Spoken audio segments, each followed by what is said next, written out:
સાપુતારામાં ખાનગી બસે થયેલા અકસ્માતનો મામલો, જેમાં વધુ એક મુસાફરનું મોત થઈ ગયું છે। 50 વર્ષના શાંતિબેન નામના મહિલાએ જીવ ગુમાવ્યો। મહિલાને વધુ સારવાર અર્થે ડાંગ જિલ્લામાંથી 108 મારફતે સુરત સિવિલ લાવવામાં આવી રહ્યા હતા। મહિલા સિવિલ હોસ્પિટલ પહોંચી તે પહેલા જ તેમનું મૃત્યુ થઈ ગયું। અત્યાર સુધીમાં મૃત્યુનો આંકડો 6 પર પહોંચ્યો છે। બસમાં કુલ 50 લોકો સવાર હતા।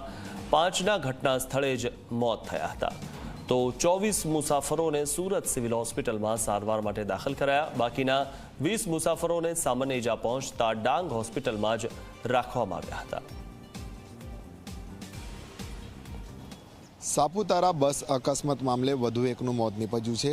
શાંતિલાલબેન નામની મહિલાનું જે છે મોત નીપજ્યું છે। સમગ્ર ઘટનાની જો વાત કરવામાં આવે, ગત રોજ સાપુતારા પાસે જે એક બસ જે છે પલટી મારી હતી। ત્યાં મધ્યપ્રદેશના જે શ્રદ્ધાળુઓ જે છે સવાર હતા અને જે રીતના ઘટના બની હતી, બસમાં 50 જેટલા લોકો જે છે હાજર હતા। તેમાંથી લગભગ 25 જેટલા લોકોને જે છે ગંભીર ઇજાઓ પહોંચી હતી અને 5 લોકોના ઘટના સ્થળે જે છે મોત નીપજ્યા હતા। ત્યારે શાંતિલાલ નામની જે મહિલા જે છે તેની ડાંગ જિલ્લાની જે હોસ્પિટલમાં સારવાર ચાલી રહી હતી અને તેને વધુ સારવાર માટે 108 મારફતે સુરત નવી સિવિલ હોસ્પિટલ ખાતે લાવવામાં આવી રહી હતી। પરંતુ મહિલાનું રસ્તામાં જ મોત નીપજતા પરિવાર શોકમાં ગરકાવ થઈ ગયો છે। હાલ મૃતકોના આંકડા 6 પર પહોંચ્યા છે।